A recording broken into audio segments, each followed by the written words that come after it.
자, 우리 지난 오랫동안 일정이 이렇게 돼가지고 쉬었는데 그래도 하나님 은혜로 우리가 6월까지는 이제 교회론과 구원론을 하고 방학하고 9월에 다시 개강한다 그랬잖아요. 일정은 다 맞을 것 같아요. 그래도 이렇게 저렇게 행사가 많아서 저희가 수요일에 많이 빠졌는데 마지막 이제 결단해야 합니다. 이렇게 얘기를 했습니다. 지난 시간에 진정한 믿음에 대해서 얘기를 나눴고요. 이제 결단하게 하는데 우리가 지금까지 우리 양육하는 새가족들이나 아니면 이제 성도님들에게 결단을 시키는 게 되게 중요한데, 왜 이 결단이 중요하냐면, 우리가 성경 말씀에 보면 구원도 우리가 마음으로 믿어 의에 이르고 입으로 시인하여 구원에 이르라니 이러잖아요. 결단하는 게 되게 중요해요. 자, 빨리 오세요. 우리 간사님들 인제 들어오면 안 돼. 몇 시 시작인데? 그러니까 팀원들 못 챙기지. 12시 50분, 40분 시작인데, 간사님들. 자, 그래서, 근데 이제 우리가 구주로 모시고 영접하기 전에 우리가 진짜 해야 될 게 회개예요. 근데 우리 예배 시간 전에 회개의 시간이 있잖아요. 매 예배 시간마다. 왜 그러냐면, 우리는 되게 연약하기 때문에 그래요. 죄성이 있고 연약하기 때문에 하나님과 사이에 죄가 가로막혀 있기 때문에, 물론 구원사적으로는 물론 주님과 나 사이에서 이게 해결받았지만 매 예배 시간마다 우리가 지었던 것들을, 우리의 마음의 모든 죄악들을 주님 앞에 회개하는 시간이 필요하잖아요. 근데 우리도 은혜 받을 때 성도들이 저한테 이렇게 물어보시거든요. 전사님, 은혜 어떻게 받아야 돼요? 마음이 너무 힘들어요. 이렇게 얘기하면 저는 권하는 게 뭐냐면, 주님 앞에 엎드려서 자복하고 회개하는 시간이 필요하다, 이렇게 얘기를 해요. 그래서 우리의 심령에 주님께 회개가 되면 하나님과 나 사이에 가로막혔던 것들이 사라져요. 괜히 우리 심령이 막 컬컬해지고 뭔지 모르는데 답답하고 이런 데 있죠, 여러분. 신앙생활 하다 보면. 근데 그게 나도 모르게, 성경에도 그런 말씀이 있잖아요. 너희가 어디에서 떨어졌는지 기억하라 그랬다. 우리가 그러니까 어디서 떨어졌는지도 모르고, 그 말은 결국 뭐냐면 나와 하나님 사이에 가로막는 것들이 생겼는데, 죄를 지었는데 우리도 모르는 사이에 죄를 지었기 때문에 어디서 떨어진지를 모르는 거예요.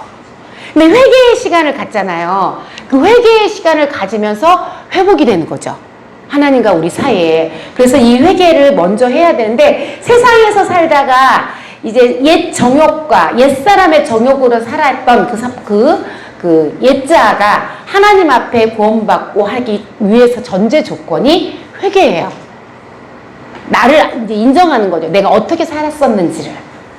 그래서 예수님이 이제 누구 때문에 오셨고 하나님의 은혜와 예수 그리스도에 대해서 알게 되면 저절로 회개가 나오게 돼요. 내가 주님 앞에 너무 죄송한 거죠. 날 위해 죽으신 예수 그리스도. 저도 그냥 신앙생활하고 인격적으로 주님을 만났을 때 이 만남이 회개에서부터 시작됐어요. 십자가에 달려 죽으신 예수 그리스도가 그냥 어떤 역사적인 사건인 줄 알았다 그랬잖아요. 그런데 제가 인격적인 주님과 이렇게 만날 때 어떤 마음이, 날 위해 내가 그 십자가의 못을 쳤고 예수님의 그 손에, 그리고 채찍에 휘두른 게 로마 군병이 아니라 나의 죄였음이 느껴지더라고요. 그러니까 그때 주님 앞에 저절로 회개가 됐어요.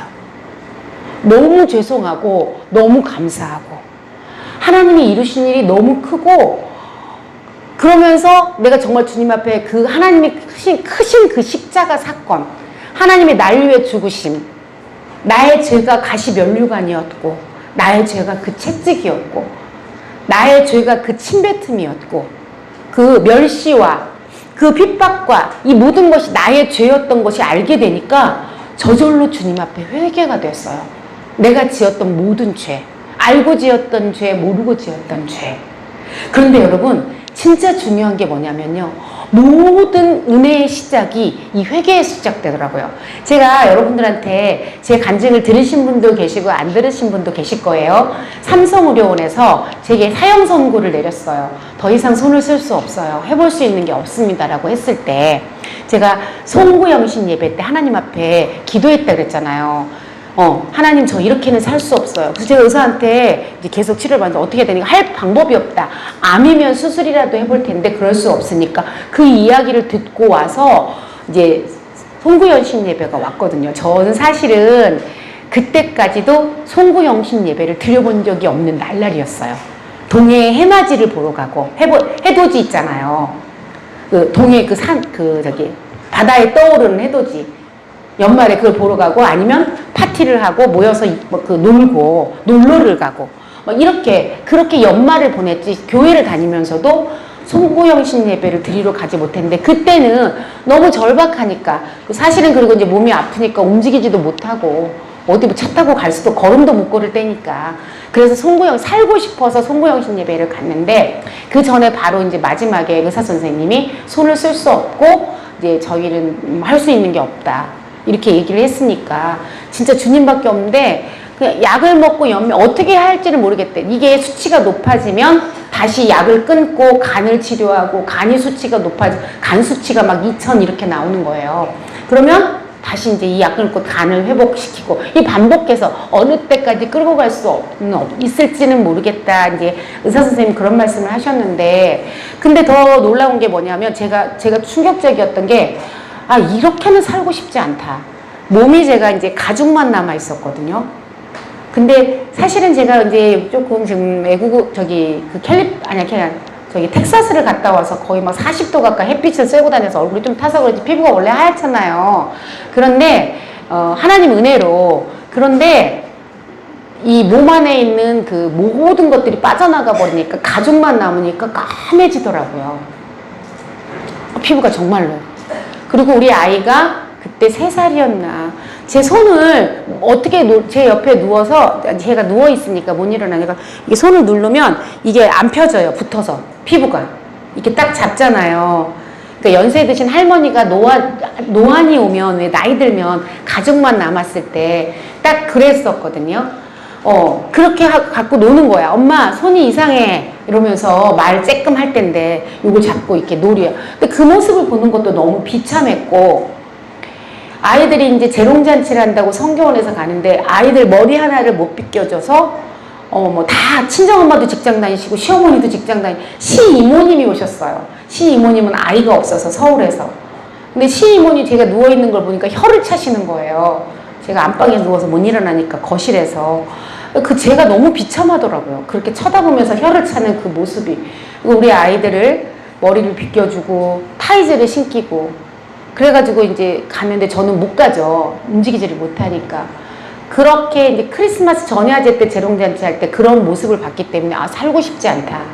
이렇게는 못 살겠구나. 그렇게 생각을 해서 송구영신 예배가 왔을 때 이제 회개의 시간이 있었거든요.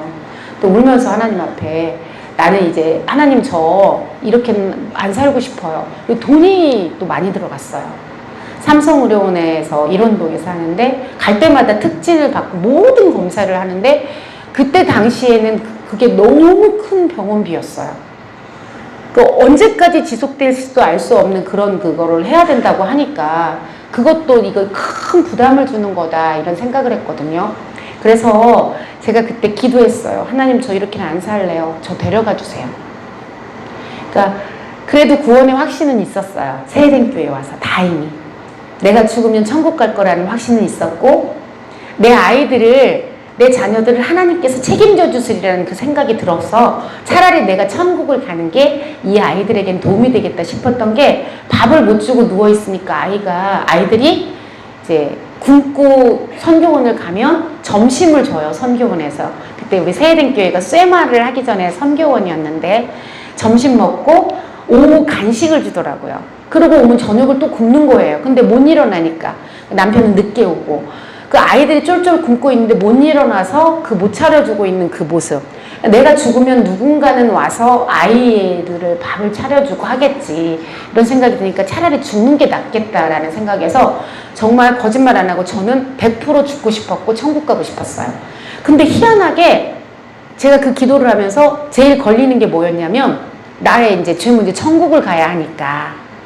그때 세일행교회는 송구영신 예배 때 예수님이 세족식을 하듯이, 세족식은 못하니까 세수식이라고 해서 손을 닦아주는 물티슈를 그때 이제 성도수가 그렇게 많지는 않았기 때문에 닦아주면서, 손을 닦아주면서 한 해의 죄를 회개하는 시간이 있었어요. 그래서 저도 옆에 닦아주는데 제일 제가 미워했던 사람이 아이러니하게도 저희 남편, 두 번째가 시부모님. 그렇게 되더라고요. 사람은 제가 은혜 받지 못하니까. 지금은 이제 신앙의 공로자고, 제가 저희 남편이 공로자고 저희 부모님 공로, 지금은 저의 광팬, 저를 최고로 돕는 동역자가 되셨죠. 제가 은혜 받으니까. 여러분을 핍박한다는 것은 아직 내가 은혜를 하나님이 원하는 만큼 받지 않았다. 뭐 다른 사람과 비교해서는 많이 받았을지 모르지만 하나님이 원하는 만큼은 아직이다 라고 생각하시면 좋을 것 같아요. 그 후로 하나님의 은혜를 받고 나니까 그렇게 핍박하고 힘들게 했던 사람들이 완벽한 동역자가 되더라고요. 그러니까 모든 것이 내게 있다라는 게 맞았어요. 근데 저분 충분히 은혜 받았는데 라고 생각, 그게 뭐냐면 그 기대치가 하나님이 원하시는 만큼이라서. 저 사람보다는 내가 은혜를 받았을지 모르겠지만 그 집사님이 왜 기도할 응답받을 제목이 왜 있어, 저분은 적게 은혜 받았는데, 이렇게 생각할지 모르겠지만 다른 사람과 비교하는 게 아니라 하나님께서 보시기에 하나님이 기대하는 만큼의 그런 은혜를 받기를 원하시는 거죠. 그래서 어쨌든 저도 이제 주님 앞에 철저하게 회개를 했어요. 지은 죄를. 하나님, 제가 이렇게 죄를 지었어요. 하나님 보시기에 이런 죄도 지었어요. 이런 죄를 지었고, 정말 천국에 가야 하니까. 그리고 먹던 약, 한 주먹씩 먹던 약도 너무 많이 줘가지고 병으로 주더라고요. 이렇게 조지에서 봉투에 안 넣어주고 병 주면서 거기서 몇 알 꺼내서 매일매일 먹는 거예요. 그러니까 그런 약을 주면서 이제 그 약만 끊으면 죽을 것 같더라고요. 제가 무슨 자살을 하고 그럴 건 아니지만, 그래서 이제 가기로 결단을 한 거예요. 난 이제 천국 갈 거야. 죽을 거야. 그리고 정말 하나님 앞에 울면서 회개하면서. 근데 그렇게 눈물이 나면서 온갖 죄가 회개가 되는 거예요. 알고 지었던 죄, 모르고 지었던 죄, 내가 예수님을 몰라서 지었던 죄, 그때는 내가 타당해서 상처받았다고 해서 내가 당연해서 미워했던 죄, 뭐 이런 죄까지 다 떠오르더라고요. 심지어는 저희 아빠가 되게 상처를 많이 줬다고 했잖아요. 제 일생에.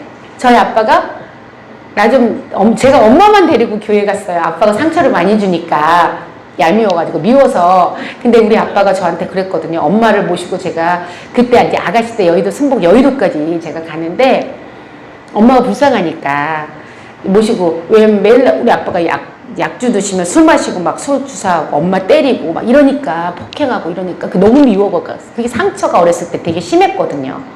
그러다 보니까 이제 우리가 자녀들이 다 자랐잖아요. 이제는 그렇게는 못 하시더라고요. 연세도 드시고 자녀들이 다 자라서 방어를 딱 하니까 예전처럼은 못하지만 그 혈기, 그 분노가 있잖아요. 그런 걸 엄마한테 쏟아넣는 거예요. 그게 이제 미운 거죠, 한 번씩. 그러니까 제가 엄마만 모시고 주일날 교회를 간 거예요.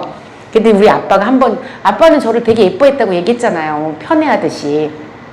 근데 나도 교회 가면 안 되냐고 이렇게 조심스럽게 얘기하셨어요. 제가 너무 미웠어요.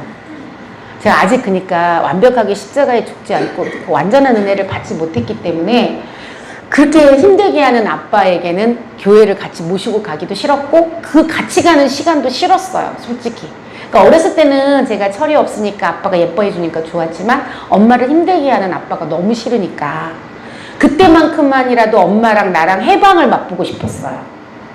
근데 언니들은 다 이미 결혼해서 오빠는 나가버렸고, 나만이라도 엄마를 챙겨서 예배 드리러 가는 그 시간만큼은 자유롭게 가고 싶어. 이런데 거기 아빠가 낀다고 하니까 너무 싫었어요.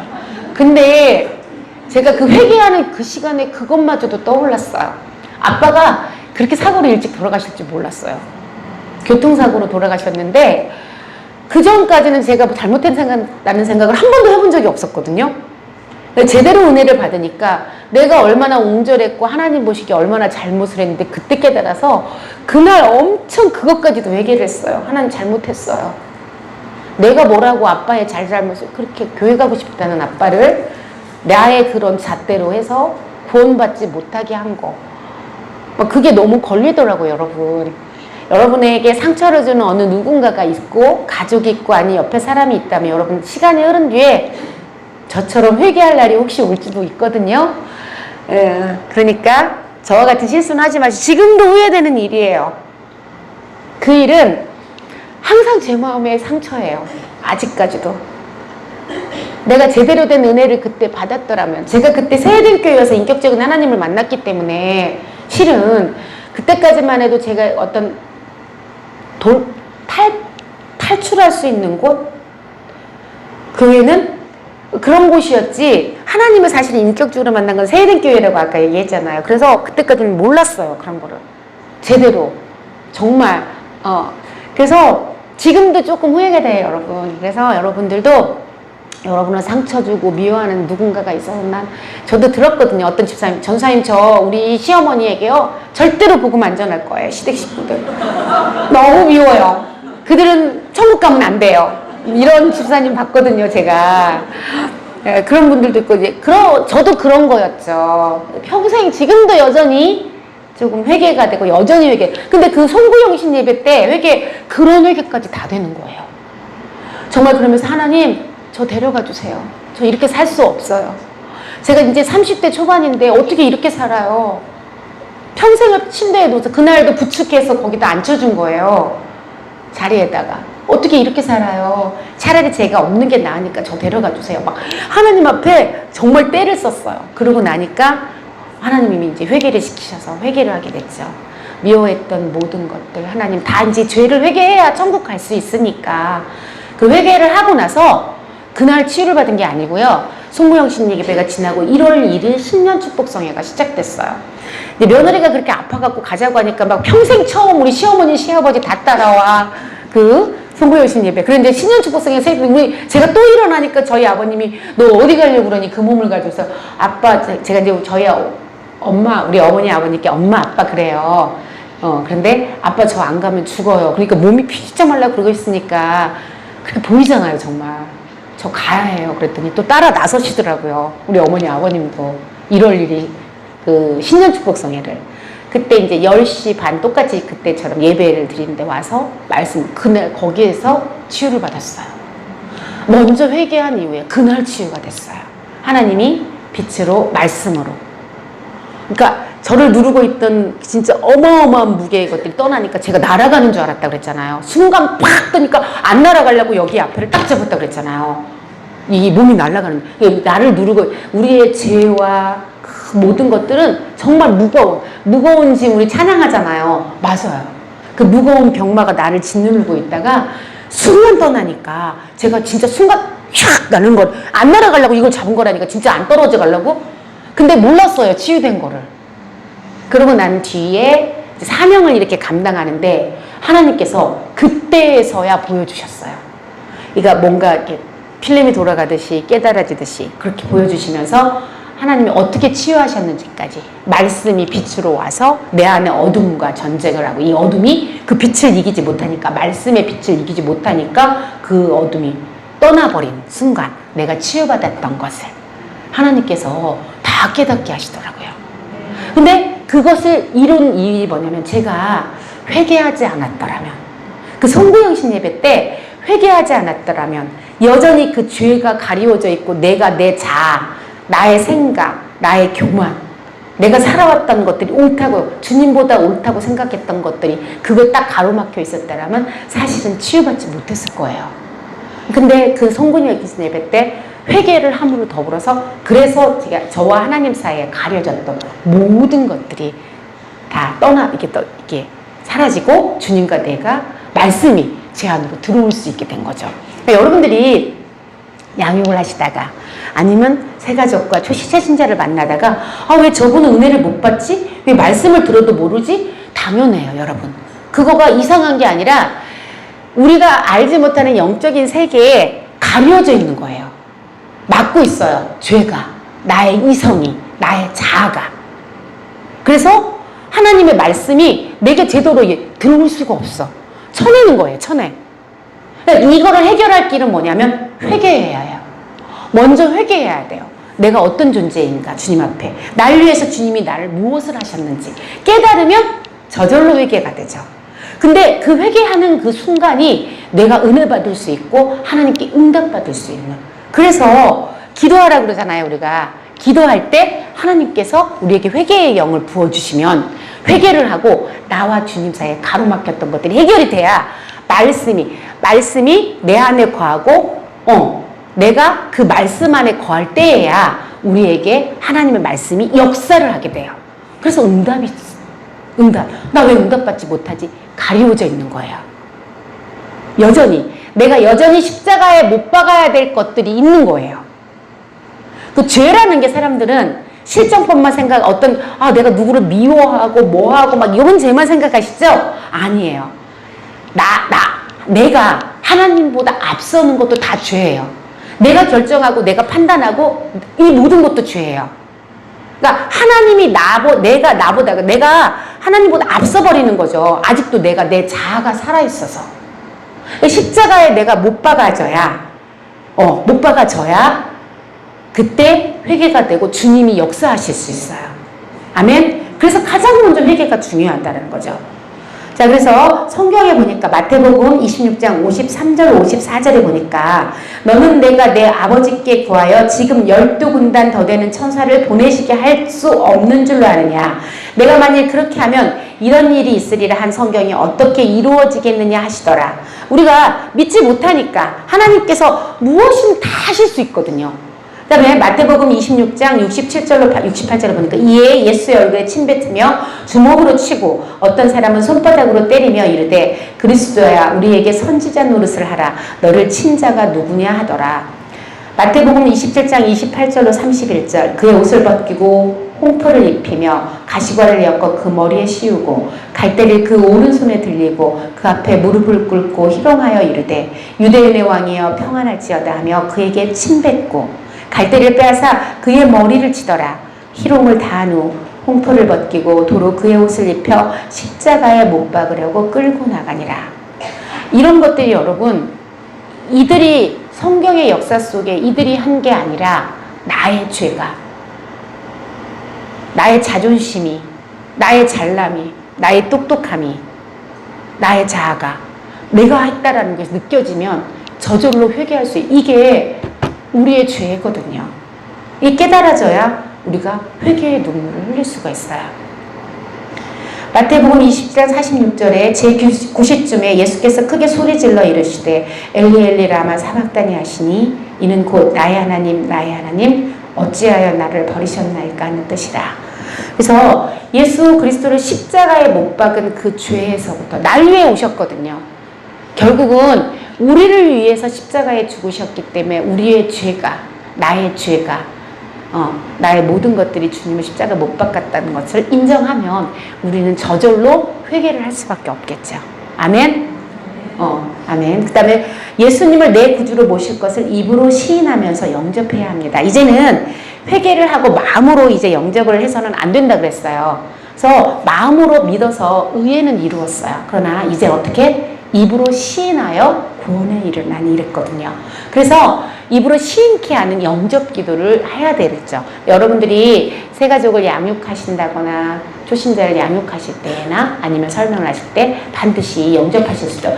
그 표현은 조금씩 다 달라지실 수 있어요. 영접 기도를 하겠습니다. 여기서 이제 책자에 보면 영접 기도문이 나와 있거든요. 그래서 사랑의 주 예수님, 저는 죄인입니다. 나의 죄를 인정하는 거죠. 그 원죄에서부터 그리고 지금까지 지어온 모든 죄까지 우리가 회개하게 되고 지금까지 저는 제 자신을 믿고 살았던 거 하나님을 믿는 게 아니라 나를 믿는 옛자, 옛사람 사단의 어떤 섭리 안에 살았던 나의 자아 옛자가 하나님 앞에 그렇게 살아왔던 거를 회개하는 거죠. 저의 모든 죄를 회개하오니 용서하여 주세요. 예수님이 저의 죄 때문에 십자가에 죽으시고 또한 부활하신 것을 믿습니다. 지금 이 시간 제 마음의 문을 엽니다. 예수님이 제 마음에 들어오셔서 저의 구주와 주님이 되어주세요. 이제부터 제가 하나님 앞에 설 때까지 저의 삶을 인도해 주세요. 예수님의 이름으로 기도드립니다. 아멘. 이렇게 해서 여러분들이 새가족들에게 따라서 이렇게 영접 기도를 하실 수 있도록 이렇게 하면 좋아요. 하셨죠? 또 꼭 할 수 있도록. 근데 진짜 신기한 게 여러분, 하나님의 때가 이름에 제가 이제 예전에는 1:1 양육이 아니라 통합교육도 했었거든요. 교회에서 주일에. 그렇게 많은 분들이 같이 하면 될까 하는데 이 영적 기도 시간에 막 눈물을 흘리는 거예요. 안 될 것 같잖아요. 성령께서 역사하시니까. 또 그 당시에는 안 되지만 제가 지난번에 교육할 때 말씀드렸던 것처럼 이때만이 아니라 또 다른 때에도 하나님 때가 이름에 깨달아지게 하시고 느끼게 하시면서 하나님께서 깨닫게 하셔서 구원에 이르게 확신할 수 있도록 또 시인할 수 있도록 해주십니다. 그러니까 여러분들이 그거에 대해서 조급해 하실 필요는 없다는 거. 네, 그래서 축하한다고 얘기하고 천국에 이제 갈 수 있습니다. 이렇게 얘기를 하는 거죠. 자, 이제 천국에 갈 수 있는 첫 번째 이유. 왜 천국에 갈 수 있죠? 죄사함을 받았으니까. 또 구원을 받았으니까. 이제 영생을 소유했으니까. 천국에 이제 시민권자가 됐습니다. 이제 그리고 하나님의 자녀가 되었습니다. 이렇게 여러분이 얘기를 해주시면 됩니다. 그리고 성경 구절 여기 나와 있는데 다 읽을 수는 없지만 여러분들은 꼭 읽어주세요. 왜냐하면 제가 말씀드렸잖아요. 성경 구절을 나중에 읽어야지 하는데 집에 가서 보는 사람 아무도 없더라. 또 더군다나 성경을 찾아서 읽을 사람은 더더욱 없더라. 그러니까 양육받을 그때라도 성경 해당하는 성경 구절을 로마서 3장 23절로 24절에 이런 말씀이 있습니다. 모든 사람이 죄를 범하였음에 하나님의 영광에 이르지 못하더니 그리스도 예수 안에 있는 속량으로 말미암아 하나님의 은혜로 값없이 의롭다 하심을 얻은 자 되었느니라. 이렇게 세 가족에게 직접 읽게 하셔도 좋고 교대로 이렇게 읽으셔도 좋아요. 그러면서 말씀을 그래도 내 입으로 읽어서 시인해서 하나님의 말씀이 근데 놀라운 게 뭐냐면 여러분 내가 이렇게 한 번 읽은 말씀도 성령께서 기억나게 하신다는 거. 그런데 안 읽잖아요. 그럼 기억이 안 나. 날 게 없잖아요. 어떻게 해야 모르는데. 그렇죠. 모르니까. 제가 예전에 이제 이 병을 알았을 때 주님 앞에 너무 기도도 안 되고 여러분 기도하면 돼요 쉽게 얘기하지만 기도가요 속이 답답하고 컬컬하면 더 안 나와요. 아버지 소리도 안 나와요. 여러분 진짜야. 그래서 내가 너무 답답한 거예요. 헤어나올 길은 없고. 그래서 원래 집에서 제가 전혀 성경 말씀을 안 보던 사람이었거든요. 여러분 제가 주일날 예배드리고 집에 갔다 성경책을 놓으면 성경책이 희한하게 먼지가 뽀얗게 쌓이잖아요. 그럼 주일날 되면 그 먼지를 털고 딱 들고 갔다고요. 그때는 성경책을 꼭 들고 다녔어요. 그러니까 먼지를 일주일에 한 번은 털었는데 요새는 성경을 안 들고 교회로 옵니다. 1년이 지나도 먼지 털 수가 없어. 그거는 좀 안 좋은 것 같아요. 먼지를 제가 털고 가던 사람이었기 때문에 이 성경을 잘 안 읽었단 말이죠. 그런데 이 말씀으로 주님께서 제게 응답을 해주셔야 이 속이 열릴 것 같은데 기도도 안 나와 문제 해결도 안 될 때 제가 성경을 이렇게 한번 쭉 뭘 봐야 될지도 모르겠는 거예요. 성경은 봐야 되겠는데 혹시 여기 이제 세가족이나 이런 분들이 성경 말씀을 읽고 싶다면 여러분들이 무엇을 권해주시나요? 에? 어디를 권해주세요? 어디? 박신선 집사님? 세가족이 만약에 저 성경책 처음 읽어보고 싶은데 어디? 이렇게 얘기를 한다고요. 또 한 번 얘기해 봅시다. 여기 우리 양미진 집사님은 어디를 권해줄 것 같아요? 네. 자, 보세요. 여러분, 권해줄 때 어디를 권해주면 좋으냐면 세 가족에게 창세기나 요한복음을 권해주세요. 네? 처음 읽을 때. 잠언은 사실은 좋아요. 지혜의 말씀이기도 하고 세상 사람들이 이렇게 좋으나 그 하나님의 섭리와 구원의 서정을 알기는 잠언 갖고는 안 돼요. 그죠? 그래서 요한복음이나 창세기를 읽으세요. 창세기가 힘들다고 할 수도 있거든요. 그러면 요한복음을 먼저 읽으라고 하세요. 아셨죠? 그러고 나서는 시편 읽거나 이제 나중에 이제 요한복음 읽고 창세기를 읽은 다음에는 시편을 권해주셔도 되고 아까 말했던 잠언을 권해주셔도 돼요. 근데 이제 그래야 그래도 내가 하나님이 나를 창조하시고 이런 구원에 대한 것들을 확인할 수가 있게 돼요. 그래서 처음에 읽을 때는 그러죠. 근데 저는 원래 성경을 안 읽던 사람이니까 어디를 읽어야 돼? 그때는 몰랐어요, 이거를. 제 담임 목사님이 세가족이라든가 초신자가 가장 먼저 성경을 읽으려면 어디가 좋을까요? 제가 여쭤봤더니 목사님이 해주신 답입니다. 그래서 그때는 그런 걸 물어볼 줄도 몰랐기 때문에 제가 성경 말씀을 이렇게 피는데 제가 그렇게 성경을 그렇게 말씀을 좋아하는 사람이 아닌데 형광펜이 그어져 있는 데가 있는 거예요. 아니 내가 무슨 열정으로 여기 성경에 형광펜을 그었을까나 폈는데 그때 로마서 1장 말씀이었어요. 아니 뭐 로마서 5장. 찾아볼 수는 없는데 그래서 근데 그때 그게 제게 주시는 하나님의 응답의 말씀이었어요. 그 형광펜이 그어진. 그러니까 하나님이 굉장히 불가사의한 은혜를 기적을 보이는 나중에 보니까 제가 그 성경책을 아무리 찾아봐도 형광펜이 안 보이는 거예요. 제가 너무 성경을 안 읽다 보니까 주님은 말씀으로 응답을 주시고 싶으셨는데 말씀이 없었던 거예요, 제게. 그래서 여러분들은 항상 그 말씀을 묵상을 하시고 늘 말씀을 가까이에 두셔야 여러분들이 기도할 때 하나님께서 말씀을 통해서 응답을 주세요. 우리 안에 말씀이 없으니까 말씀으로 주실 수가 없어요. 근데 너무 하나님도 급하시니까 제게 특별한 은혜를 주셔서 형광펜을 하나님이 그으신 거였어요. 근데 나중에 그 말씀을 다시 찾아보고 그 말씀을 딱 보자마자 제 안이 답답하게 쌓여있던 게 팡 터지면서 침대에 무릎을 딱 꿇고 정말 펑펑 울면서 기도를 하기 시작했어요. 하나님께. 그리고 나서 이제 성모형신 예배가 온 거였죠. 이런 것들이 쌓여서 하나님께서 응답을 이루시고 기적을 이루어 가시는 걸 봤어요. 그래서 그 말씀이 내게 임하니까. 그러고 난 뒤에 그 말씀을 내가 다시 찾아보고 싶은데 아니 금방 봤는데 아무리 찾아봐도 형광펜이 없는데 어딘지 모르겠는 거예요.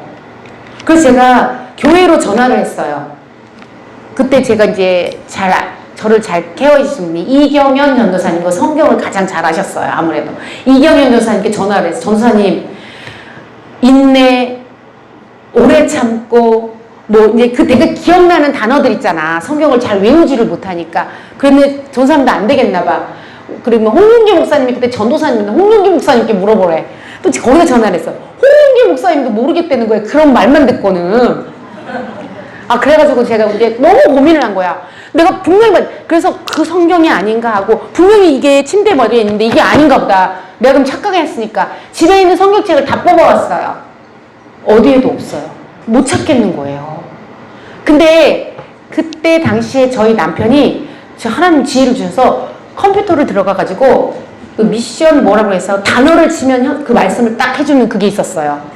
그거를 미션 바이블인가 뭔가 그랬을 거야. 그걸 해준 거야. 딱 찾아준 거예요. 그래서 그 말씀을 폈는데 형광펜이 없어요. 진짜 그렇게 하나님께서 그 기적으로 그 불가항력적인 그런 은혜를 주시면서 기적을 일으키셨죠. 그 말씀을 평소에 여러분들이 많이 해놓으셔야 합니다. 아셨죠? 저처럼 이렇게 하나님도 응답을 주시고 싶으나 말씀이 없으니까 못해서 얼마나 답답하셨겠어요. 저를 보면서 네가 평소에 성경을 좀 읽어놨어야 내가 너 이 말씀을 줄 터인데 안 읽어봤으니까 주님이 형광펜을 그으시면서 진짜 하나님은 그런 은혜도 주시더라고요. 여러분이 그런데 저도 전도사님처럼 형광펜을 그어서 말씀을 주세요. 이렇게 하셔도 안 주세요. 왜냐면 각 사람에게 맞춰서 오기 때문에 여러분은 충분히 지금 성경을 읽으실 수 있기 때문에 그렇게는 안 주십니다. 그러니까 성경을 많이 보시기 바랍니다. 그래서 이때에도 우리 새가족이라든가 이런 분들의 꼭 성경을 같이 이렇게 읽을 수 있도록 해주셔야지만 그 말씀이 각인이 돼요. 근데 놀라운 게 이렇게 순간 보고 우리가 주일 예배 때 목사님 본문했던 말씀까지도 기도하면 응답이 그걸로 와요. 기억나게 하세요. 내 안에 계신 성령님께서. 우리의 두뇌는 한계가 있는데 우리 안에 계신 성령님은 한계가 없으시니까 말씀까지도 생각나게 해주시더라고요. 들어야 돼요. 그래서 믿음은 들음에서 난다 그래요. 자꾸 말씀을 들으세요. 내가 성경을 보지를 못하겠다 그러면 말씀이라도 자꾸 들으세요. 목사님 설교하셨던 말씀을 끊임없이 들으세요. 그럼 어떻게 돼요? 그 말씀이 어떻게 능력이 돼서 믿음이 됩니다. 아멘. 그래서 이렇게 말씀을 다 읽어주시고 같이 빌립보서 3장 20절. 자, 그러나 우리의 시민권은 하늘에 있는지라 거기로부터 구원하는 자 곧 예수 그리스도를 기다리노니. 요한복음 1장 12절에 영접하는 자 곧 그 이름을 믿는 자들에게는 하나님의 자녀가 되는 권세를 주셨으니. 그래서 여러분이 마지막 시간에는 자 이제 우리 성도님은 하나님의 자녀가 되셨습니다. 이제 자녀의 특권을 누릴 수 있어요. 길 가던 애가 저에게 와서 갑자기 저 대학 보내주세요. 아니면 뭐 해주세요. 막 이렇게 요구할 수 없잖아요. 왜요? 권세, 그런 권리를 걔에게 준 적이 없어요, 저는. 모르는 사람이니까. 그런데 내 자녀는, 우리 애들은 해줘도 끝이 없잖아요, 여러분. 그래 놓고 하잖아, 말도 또. 엄마가 나한테 해준 거 뭐 있어? 왜 그래요? 자녀의 권세라서 그래. 그래서 우리가 부모가 자녀를 못 이기는 이유가 뭔 줄 알아요? 부모가 되는 권세를 준 게 아니라 자녀가 되는 권세를 줬기 때문에 그래요. 여러분들이 자녀들이 막 나한테 막 이렇게 해도 야 너는 나한테 뭐 돈 줬냐? 막 이러면서 이렇게 하지만 하나님께서 자녀가 되게 하셨다니까요. 그런 것처럼 우리도 하나님의 자녀가 되는 권세를 주셨어요. 우리가 그 권세를 가지고 당당하게 이제 하나님께 요구할 수 있어요? 없어요? 있어요. 그래서 예수 그리스도의 이름으로 구할 수가 있어요. 구하기만 하면 다 주세요. 아멘? 왜? 우리는 하나님의 자녀이기 때문에. 그거를 권세로 주셨다고 성경에 분명히 말씀하셔서. 그래서 우리 자녀들도 이런 성경을 몰라도 우리에게 권세를 부리는 거예요. 그래서 우리가 이해해야 돼요. 우리는 부모가 되는 권세를 준 적이 없기 때문에 우리가 자녀들한테 하진 않잖아요. 사랑을 줘야 되고 끊임없이 양육해야 되고 우리 하나님이 우리에게 주시듯이 끊임없이 우리에게 사랑을 주시고 그러잖아요. 그죠? 그러니까 우리 자녀들이 속삭여도 그래 너에게는 하나님이 내 자녀가 되는 권세를 줬다. 그래 내가 아버지 하나님께 끊임없이 아무것도 내가 주님께 한 것도 없이 요구하듯이 너도 그러는구나. 이렇게 생각하시면 아이들이 좀 이해가 되잖아요. 그죠? 우리가 주님 앞에 원하고 구하는 건 끝이 없잖아요. 하나님 이것도 안 하는 게 어때? 전부 다지. 100%잖아요. 그러듯이 우리 자녀도 그렇게 이해하시면 좋을 것 같아요. 우리가 자녀를 키우면서 제일 큰 축복이 뭐냐면 하나님의 사랑을 조금 이해를 하는 데 도움이 된다는 거죠. 그러니까 아이가 없으신 분이 여기는 안 계실 것 같은데 아이를 키워보면서 느끼는 게 그 부모의 마음이잖아요. 그죠? 하나님의 마음을 조금 이해하는데 우리 하나님은 우리 인간의 이 부족한 인간 너무나 우리 인간의 사랑하고는 비교할 수도 없는 그런 하나님의 사랑이잖아요. 그러니까 하나님의 사랑을 이해하는데 조금 도움이 된다라는 거. 그래서 우리는 하나님의 자녀가 되는 권세를 주셨으니까 이제 우리 자매님은, 우리 성도님은, 집사님은 얼마든지 하나님께 구할 수가 있습니다. 이렇게 여러분들이 알려주시면 됩니다. 그래서 예수님을 영접한 이후에 여러분에게 어떤 변화가 일어났습니까? 그런데 예수님이 이제 영접 기도했는데 언제 일어났겠어요? 새가족이라서 이때 교육은 한참 지난 뒤에 해야 되겠죠. 변하죠. 성령의 속성에 대해서 얘기를 하면 되죠.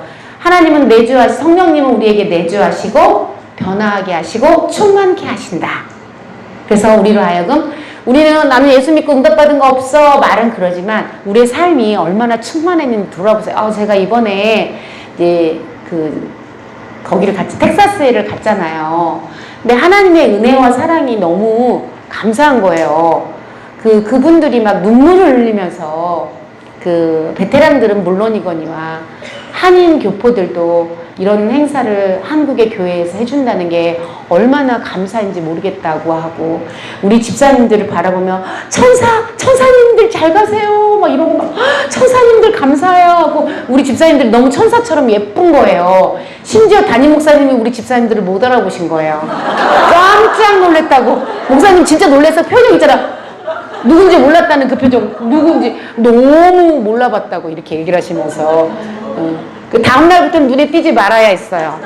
한복 입으면서 봉사할 때 모습에 너무 놀라셔가지고 그렇게 쓰임받게 하신 것들, 우리가 이제까지 해온 일들, 또 눈물 흘리는 그분들의 그런 감동받는 모습들, 가족들이 여전히 그렇게 기억해 준다라는 게 어느 분이 제게 물어보셨어요. 이런 교회에서 왜 이런 행사를 이렇게 하시게 되셨어요? 제가 무슨 얘기를 했냐면 사람들은 물론 이제 보은 이런 걸 생각하는데 사실은 저희가 하는 이 행사는 복음이다. 복음이야 전도해. 왜냐하면 이들이 와서 우리를 위해 싸워주지 않았다면 우리는 예수를 믿을 수 없기 때문에 그게 가장 크다. 내가 예수 믿을 수 있는 자유를 주고 내가 예수 믿고 하나님을 알게 해준 그 은혜가 너무 크다. 그런 얘기를 했더니 그분이 미국 분이신데 그 미국 사이에서 성공하신 분이신데 그거는 생각을 못했다고. 어떤 보문 있잖아. 국가적인 어떤 이런 것만 안보 막 이런 것만 생각했다 이러더라고요. 그래서 믿을 수 있도록 해주는 거, 하나님을 알도록 해주는 그 은혜를 잊을 수가 없다. 국가적으로 뭐 이게 아니라 신앙생활을 할 수 있는, 안 그랬으면 우리나라가 진짜 무슨 그 공산화가 되어서 그런 나라가 되었을 텐데, 우리가 그런 사람들이 되었을 텐데, 그게 가장 크다. 그 감사를 잃어버릴 수가 없다. 내게 하나님이 왔다. 이분들 때문에 내가 하나님의 자녀가 되었다. 제가 이런 고백을 했거든요. 정말 사실이잖아요. 그러면서 그분들도 그런 생각을 못했는데 맞네요. 이게 교회에서 왜 이런 일을 하나 너무 이상했대요. 교회에서 한다라는 게. 근데 이해가 된대요. 맞다고 이런 얘기를 하는 걸 보면서 정말 저도 그분들의 그 고백, 그리고 막 잔치하듯이 한인사회, 한인 교포들이 무슨 잔칫날처럼 오신 거예요. 막 흥분해가지고. 그 흥분된 그들의 그 거룩한 흥분, 그리고 너무 자랑스러워하는 모습들. 그 휴스턴 총영사님도 되게 영향력이 있으신데 그분도 오셔갖고 막 너무 고마워하고 자랑스러워하고 이런 모습들. 그러니까 그런 것들이 우리가 이런 일을 하고 우리 성도님들이 이런 일을 하는구나. 제가 그때 이제 그분들에게 우리 목사님께서 아무리 좋은 가치와 어떤 사역에 대해서 방향을 제시하더라도 성도들이 따라와 주지 않으면 이런 일은 할 수가 없다. 정말 어마어마한 이런 일들은. 그런데 성도들이 이게 너무나 감사해하면서 이런 일을 할 수 있고 한 마음으로 같은 곳을 바라보면서 같이 느끼고 감사할 수 있는 그런 성도들이 새해den교회 최고의 저력이다. 이런 얘기했더니 진짜 맞는 것 같다고. 왜냐하면 이 많은 것들이 목사님이 아무리 혼자 하고 싶다고 할 수 있겠어요. 성도님들이 함께 하기 때문이죠. 리멤버 유라는 그런 헌신과 충성과 여러분들의 마음이 하나 돼서 기도, 이런 것들이 없다면 어떻게 18년을 해오겠어요. 1년, 2년 하다 말았겠죠. 또, 이번에 갔을 때 제가 제일 보람 있었던 건 뭐냐면, 이제 그 영어 스피치를 했던 우리 우리 김선명 목사님 아들이 남자인데 허스키 하잖아요. 목소리가 되게. 그게 왜냐하면 우리 김선봉 목사님 닮았더니 전도사님 저 찬양하고 이 성대 가기 전에는 이 목소리 절대 아니었고요. 이제 유미 사모 목소리예요. 그러더라고요. 우리 사모님이 약간 허스키해요. 아기 때부터 허스키했거든요. 우리 아이니는 막 딕션이 너무 좋아가지고 거기 계신 현지 분들이 이 아이가 외국에서 자랐냐고 물어볼 정도였어요. 그분들이 놀라울 정도로. 너무 좋은데 헌영이가 이게 목이 허스키하니까 제가 여기서 듣고 되게 걱정이 돼서 내내 기도를 했어요. 미국 가는 내내. 그리고 마침 제가 비염 치료제를 여기를 가져갔거든요. 그걸 주면서, 그리고 애들 너무 심하게 놀리지 말고 조심시키고 에어컨 조심시키고 막 제가 자꾸 그랬단 말이에요. 왜냐면 이제 이 스피치가 이 아이니는 막 딕션이 막 너무 좋아서 막 탁탁 때리는데 우리 헌영이 소리가 그럴까봐 묻힐까봐 걱정이 되는 거예요. 그러니까 헌영이 기도를 되게 많이 했거든요. 근데 최고의 컨디션이었어요, 여러분. 정말 헌영이 목소리가 너무 청아하게 나오는 거예요. 그렇게 금방 요 아이니는 여기 앉아서 시차가 안 맞으니까 애가 졸린 거예요. 대기하는데 막 그래갖고 제가 아이니 막 손을 만져주는데, 근데 불려 나가니까 막 애들이 막 또랑또랑해지면서 완전 최고 히트. 거기 오신 분들이 너무너무 마음째 박수로 환호를 하고 막 같이 사진 찍고 싶어 하고 막 감동받아서 울면서 찾아와서 얘기하는 막 외국인들, 여기 애기한테 와서. 근데 제가 아이니 물어봤더니 그렇게 영어를 잘하는데 뜻을 모른다네. 외웠대요. 그렇게 발음이 좋은데. 아니, 외국 사람들이 놀랄 정도로 외국에서 살았냐라고 물어볼 정도인데 뜻을 모른대요.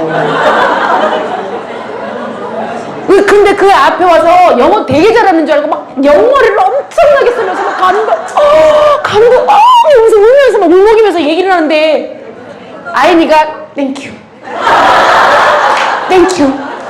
막 이러더라고요. 근데 이제 같이 간 국민일보 기자님이 계셨어요. 이 기자님이 차장님이신데 운동권이었어. 그러니까 어른들이 뭐지 시켰을까봐 헌영이를 살가머니 한쪽으로 데리고 가더라고요. 살짝 데려가면서 질문을 하는 거예요. 제가 딱 보고 헌영이가 잘못 대답을 하면 어떡하지? 마음이 불안한 거예요. 어떤 질문을 할까, 기자가. 기사 쓰면 안 되잖아요. 그래서 옆에 따라가면서 싹 들었다? 첫 질문하는데, 여기 와서 땡볕이요. 떼약볕에 막 불볕 떠. 38도 막 햇빛이 쏟아지는데, 그 땡볕에서 있으니까 얘가 얼마나 짜증이 나겠어요. 막 힘들게. 그러니까 이제 그때 딱 질문하는 거야. 여기 와서 뭐 하는지 알아? 왜 이런 거 하는지 알아? 딱 질문을 했거든요. 한영이가 뭐라 그러는지 내가 너무 궁금해. 힘들어요. 몰라요. 이렇게 할 줄 알았거든. 안 힘들어? 이러면 너무 힘들어요. 그럴 줄 알았어요. 근데 그 질문을 하는데 현영이가 너무 고마워요. 감사해서요. 뭐가 감사해? 이분들이 오셔서 우리를 위해 싸워주신 것이 너무 감사했어요. 제가 내가 옆에 없어도 되겠다. 내가 있으면 이분이 질문을 더 못할 수도 있잖아요. 감시하지 말아야 되겠다. 그러고 이제 멀어졌어요. 아니면 이분이 또 그런 질문을 유도할 수가 있잖아요. 애기들은 그냥 막 나가니까 대답을 막 할까요? 힘들어요. 왜 하는지 모르겠어. 막 이럴 수도 있잖아요. 그래서 제가 떨어져서 갔단 말이죠. 그러고 나서 나중에 이제 기자님한테 제가 물어봤죠. 기자님, 그래서 질문 잘 하셨어요? 그랬더니 어떻게 대답하던가요? 그랬더니 뭐라고 대답하냐면 자기는 챗 GTP 켜놓은 줄 알았대. 무슨 뜻이에요? 완전 정답만. 아니 누가 시키지도 않았는데 질문하는 것만. 그래서 무슨 챗 GTP 켠 줄 알았어요. 이러더라고요. 그래서 제가 너무 보람이 있었던 게 우리 자녀들이 여기서 그 기도와 부모들의 헌신과 그것을 그 안에서 자랐는데 사실은 우리 모 목사님께서 예배 시간마다 떠들고 돌아다니고 막 뛰어다니는 애들 중에 헌영이가 있다고 목사님 아들이 있다고 막 엄청 핍박을 하면서 저한테도 막 얘기하셨거든요. 그런데 그런 모든 일들이 성전 안에서 뛰놀고 여러분 그래도 사실은 나무래지 마세요. 복도 뛰어다니고 막 저기 돌아다니고 막 5층에 가서 있으면 그 목사님 아들 거기 있더라고요. 헌영이 막 이랬거든요. 저한테. 그런데 그 아이들이 그러는 중에도 다 이 안에 쌓여 있더라고요. 그 가치와 이런 것들을 너무 잘 알고 있더라고요. 그 기자가 너무 놀란 거죠. 그래서 너무 보람있구나. 우리 자녀를 이렇게 여기들이 뛰어다니고 놀고 애들이 예배는 안 드리고 돌아다녀서 속도 없는 줄 알았더니 하나님께서는 이 안에서 이 아이들 이렇게 키워오셨구나. 그래서 또 감사했어요. 눈물 나게 감사하더라고요. 그리고 헌정이가 뭘 염려했냐면 전사님 근데요. 아니 소강성 목사님이 여기 와 계시면 우리 예배는 어떻게 해요? 금요일날 우리는 먼저 가고 목사님 늦게 출발해서 목사님 오신다는 게 연락을 받고 그러니까 그러면 금요 철야는 누가 해요? 이렇게 걱정을 하더라고요. 그러니까 지는 복도에서 뛰어놀았으나 금요 철야는 목사님이 하셔야 했는데 이 목사님이 지금 미국을 오고 계신다는 거죠. 염려를 하시더니 그러면 홍윤기 목사님이 하실 거야. 제가 그랬거든요. 그때 그럼 주일은 어떻게 해요? 주일 예배는 또 어떻게? 다 있어. 그랬더니 영상으로 아마 이제 하실 것 같더니 그러냐고 예배 걱정을 하는 거예요. 이렇게 애들은 바깥에서 뛰어놀아도 그러니까 우리 아이들이 정말 은혜 안에서 하나님 안에서 잘 자라고 있다라는 거. 그리고 같이 이렇게 여행하면서 사람은 여행을 해봐야 알잖아요. 애들이 너무 없는 것처럼 잘 따라다니는 거예요. 모든 걸 잘하면서. 그리고 장모님들이 우리 아이니한테 다 배워야 된다고 너무 똑똑해가지고 장모님들이 그랬어요. 은혜 받았다고. 그러니까 자랑스러운 우리 자녀들이 이렇게 세대는 언약 안에서 잘 자라고 있고 또 그 아이들이 또 그리고 거기 와서 봉사하던 애가 예전에 중반쯤에 몇 년도에 영어 스피치 했던 애가 자라서 외국으로 유학을 와서 또 스피치 했던 애가 와서 또 이걸 해주고 그 아이들이 이미 커서 그렇게 됐더라고요. 와서 봉사해주고 열심히 와서 그런 청년이 되어서 우리 세대는 언약 안에 자랐던 아이들이 너무 기특한 거예요. 너무 예쁘고 우리 자녀들이 이렇게 잘 자라고 있구나. 세대의 언약은 이렇게 잘 성취되어 가고 있구나. 이런 생각을 했습니다.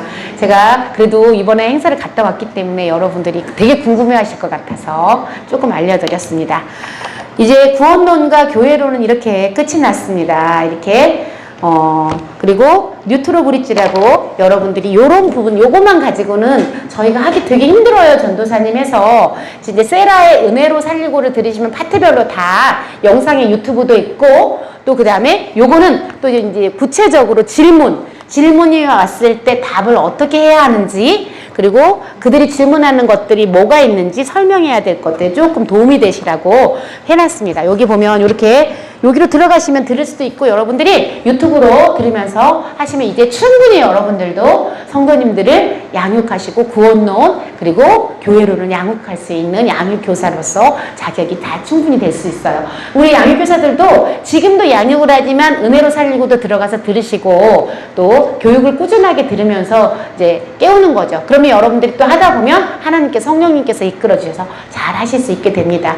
이제 조금 방학을 하시고 계시다가 9월에 이제 생명나무와 이제 우리 주제권, 결국은 사실은 물론 이거 가장 기본이에요. 교회론과 이 구원론은. 그런데 결국은 또 생명나무와 주제권으로 하기 위해서 달려간다고 보면 돼요. 양육은. 거기에서 더 완성되는 양육의 어떤 것들을 알 수가 있고 교육을 받을 수 있는데, 이거는 양육교사들만 필요한 게 아니라 여러분의 전도 현장에서, 그리고 또 순예배를 인도할 때, 성도들을 케어할 때 반드시 필요한 교육이니까 하반기에는 또 많은 분들이 모여서 같이 좋은 시간 갖고, 저희가 또 하반기 생명나무와 주제권에 도움이 될 수 있는 교재도 또 만들어서 보충 교재를 만들어서 또 드리도록 하겠습니다. 준비해서 여러분들 상반기에 모여서 정말 이렇게 교회론 그리고 또 우리 구원론 하시느라고 수고 많으셨습니다. 이제 잘하실 수 있겠죠? 아멘? 예, 대답이. 그러면 이제 은혜로 살리고 들어가서 또 자주 들으세요. 그리고 언제든지 또, 그리고 여러분, 저는 멀리 있는 게 아니기 때문에 궁금한 거 있으면 언제든지 저 찾아오셔도 되고, 또 질문을 하셔도 되고, 카톡을 보내셔도 됩니다. 아셨죠? 또 간사님들도 막 계시고, 그래서 또 여러분들의 의견을 듣고, 전도사님 저는 또 양육하시는 분 한번 따라서 들어가 보고도 싶어요, 이러신 분들은 풀코스로 현장에서 현장 체험 실습도 할 수 있으니까 요청하시면 됩니다. 네? 자, 그러면 오늘 여기까지 해서 상반기 교육은 여기서 마치고 하반기 때 만나도록 하겠습니다. 감사합니다. 기도하겠습니다. 하나님 감사합니다. 우리 세회대인교회 평신도 사역자들이 이제 교회론과 구원론 우리 교육을 마쳤습니다. 교회론과 구원론은 이제 어디 가서도 정말 자신있게 하면서 성도들을 세우고 케어하고 영혼을 세워나갈 수 있도록 함께하여 주시옵소서. 생명으로 역사하여 주시옵소서. 살리는 영으로 함께하여 주시옵소서. 복된 교회, 정말 세회된 교회, 살아있는 교회, 깨어있는 교회에 있게 하심을 감사를 드립니다. 하나님, 교회를 만나는 것이 가장 큰 축복이고 나에게 정말 좋은 목자를 만나는 것이 너무나 큰 축복인데 우리는 그런 축복을 이미 받은 사람들입니다. 하나님, 이 축복을 받아 누리게 하시고 이제 자녀되는 권세를 가지고 예수 그리스도의 이름으로 승리하는 삶을 살아가게 하여 주시옵소서. 그렇게 예수 그리스도의 권세를 가지고 살아갈 수 있는 자녀가 되게 하신 그런 은혜를 주신 우리 주 예수 그리스도의 이름으로 감사하며 기도드렸습니다. 아멘. 아멘. 수고하셨습니다.